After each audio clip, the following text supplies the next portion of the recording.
Ronan Keating's first marriage to Yvonne Connolly ended in 2010 after she discovered he was having an affair with Boyzone backing dancer Francine Cornell. Ronan Keating, who has been married to his wife Storm since 2015, had a rocky first marriage. He wed his first wife Yvonne Connolly in 1998, but after 12 years and 3 children together, she discovered he was having an affair. In 2010, Yvonne, then 46, noticed a shift in their relationship and suspected something was amiss. While preparing for a house move, she stumbled upon something unsettling. Her worst fears were realized when she found Ronan's phone bills and saw calls to an unknown number. Upon dialing the mystery number, she heard the answering machine of Francine Cornell. At the time, Francine was a 26-year-old Boyzone backing dancer who had reportedly been secretly seeing Ronan for 7 months. She knew something was going on and she got hold of his phone records and called my number, Francine is reported to have told The Sun. From my voicemail she got my name, that's how she found out. Ronan tried to deny it all at first. He said I was a dancer from the tour and we were just good friends. However, Yvonne wasn't convinced and contacted Francine directly. According to Francine, their affair wasn't merely physical, she had fallen for Ronan, and he allegedly declared his love for her as well. He reportedly called things off with Francine days later to reunite with Yvonne, telling her they could never speak again. Astonishingly, a month later, Yvonne extended an invitation to Francine for a meet-up at a London hotel. I just needed dancers. I just needed the truth, and I needed to make sure stories collaborated, stated Yvonne during her appearance on Brendan O'Connor's Cutting Edge. It was very hard to figure out who you can trust, so this was the answer to it. I was going to meet this girl, a quick 20-minute conversation, and we'd be done and dusted. And in fairness to her, she came and met me, but the 20-minute conversation turned into a couple of bottles of wine.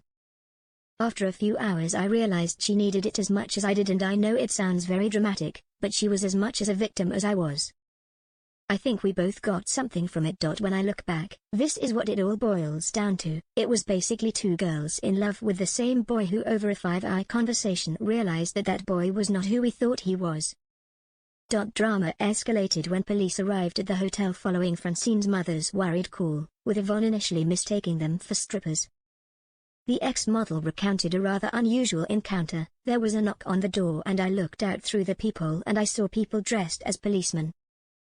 I said to them, "Tell me you're strippers," to which I was told, "No, we're the Metropolitan Police and we've come to investigate the whereabouts of this girl." She expressed her ongoing bemusement with the tale, adding, "To this day, it's like that happened to somebody else. I just think it's the funniest story." Despite moving into their new residence as planned, Ronan Keating and his wife spent much of the next year trying to repair their relationship. In his 2010 solo album Duet, he took the chance in the sleeve notes to extend an apology to his spouse, expressing, "You are the most incredible, inspirational woman I have ever met," and admitting, "For the mistakes I have made in my life, I am sorry.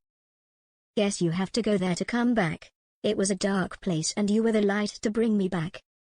I love you." Unfortunately, they were unable to resolve their differences, announcing their split in April 2012. Yvonne has since found love with cinematographer John Conroy, and Ronan entered a new chapter with TV producer Storm Stritz, whom he met on The X Factor Australia.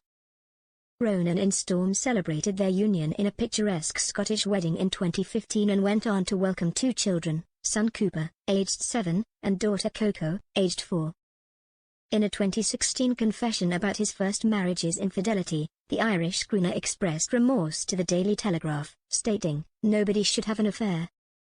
If you're man enough to have the balls to go home and say, 'Sorry, this isn't working anymore,' that's the ideal situation, isn't it? But we're weak. We don't do that. So yes, I hurt people and I am sorry for that hurt, but the outcome is I found Storm and am very grateful." But him saying sorry, later, he seemingly contradicted his earlier sentiments in a Facebook outburst, clarifying that he harbors no regrets over his divorce as it's what he wanted. "There is a lot more to it than an affair and obviously it was broken well before then," his post read. "Over the years I've kept my mouth shut and taken all the blame for the sake of my kids and my ex-wife. But enough now. After 6 years I draw the line," he went on to elaborate. "There is a lot more to my situation than people will ever know and that's the way it should be." But there are always two people in a relationship, and if it's not working, there's more than one good reason for it. Asserting his refusal to accept distorted truths, he proclaimed, "I will not stand for complete misrepresentation of my truth and my heart anymore. I've done that for way too many years and too long in the tooth for it. Please respect that everyone has moved on and better off."